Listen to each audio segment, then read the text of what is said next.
आता सभागृहातील चौकार आणि षटकारांचे धनी माननीय उपमुख्यमंत्री श्री अजित पवार साहेब आपल्याशी संवाद साधतील, अभिनंदन करतील.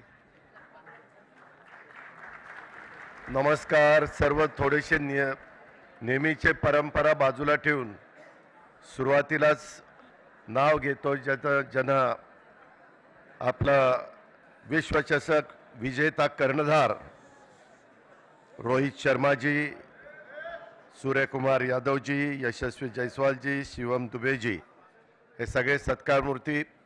थोडा आज मान मुख्यमंत्री साहेब त्यांचा आहे म्हणून त्यांची पहिल्यांदा नावं घेतली, माफ करा.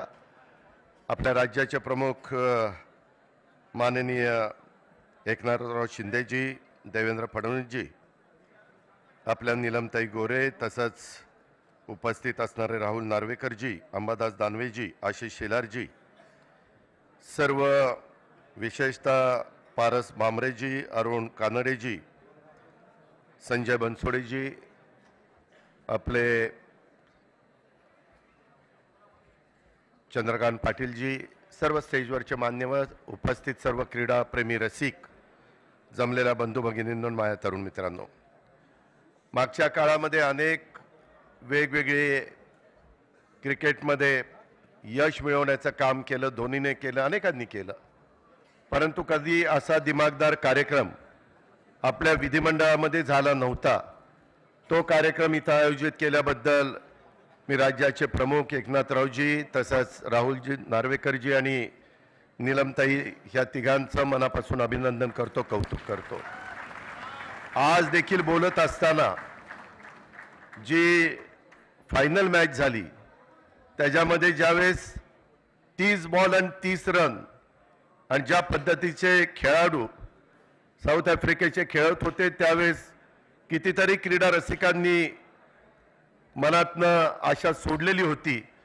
परंतु कुठंतरी असं वाटत होतं की नाही, काहीतरी चमत्कार घडेल, आणि तो चमत्कार घडला.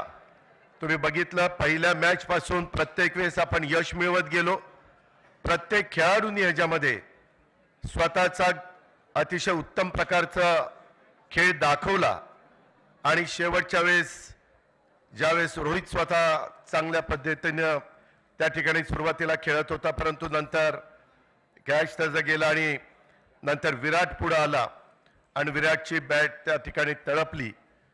विशेषतः शिवम दुबेची तळपली, अक्षर पटेलची तळपली, आणि त्याच्यातून कुठंतरी आपल्या सगळ्यांच्या होप्स वाढल्या.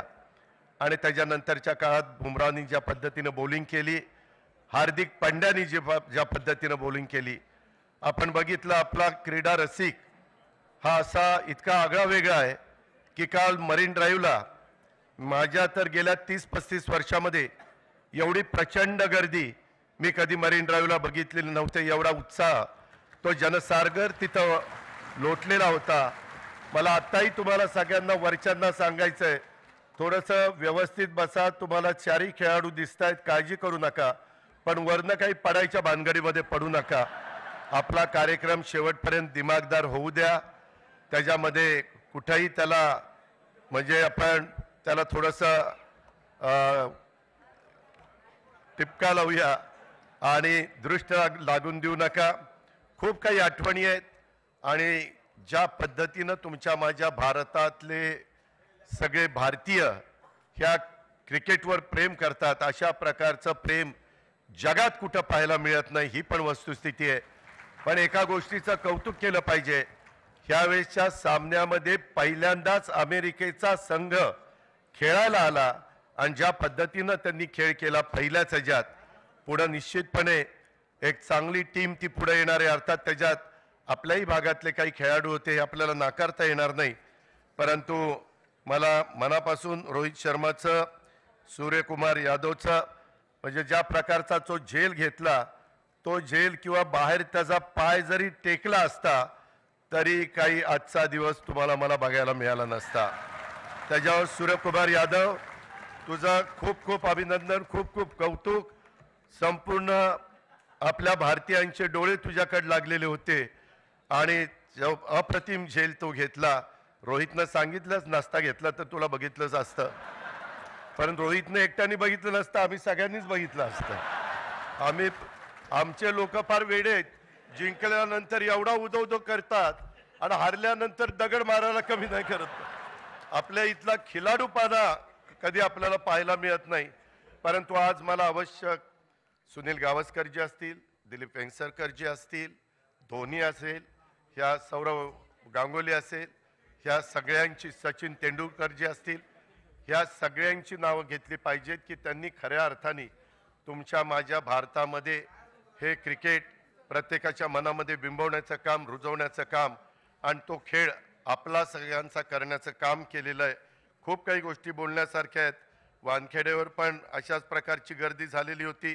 ज्यावेळेस 83 साली कपिल देवनी तो वर्ल्ड कप जिंकून आणलेला होता आणि त्यावेळेस सूर्यकुमारनी आत्ता जे काम केलं ते त्यावेळेस कपिल देवनी केलेलं होतं.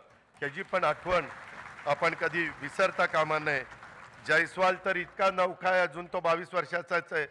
ज्यावेळेस भाषण करायला तिथं पहिल्यांदा शिवम उठला, जयस्वाल म्हणला मला भाषण करायला नका सांगू, मला काही जमत नाही. म्हणलं फक्त नमस्कार आणि जय हिंद जय महाराष्ट्र असं करून ये. परंतु नौका आहे, तो पण असाच तयार होईल.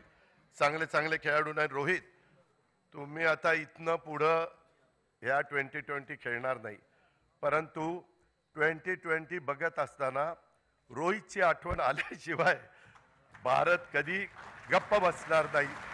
त्याबद्दल रोहित शर्माचं पण मी मनापासून त्याच्या सगळ्या टीमचं कौतुक करतो, अभिनंदन करतो आणि त्याच्या मनात पुढच्या एकंदरीत वाटचालीमध्ये जे जे त्याचं स्वप्न असेल ते स्वप्न त्याचं आणि त्याच्या सगळ्या सहकारी मित्रांचं साकार करण्याच्या करता निश्चितपणे परमेश्वरांनी त्याला प्रेरणा देव, त्याच्या पद्धतीचे आशीर्वाद देव, अशा प्रकारची आपल्या सगळ्यांच्याकडनं विनंती करतो.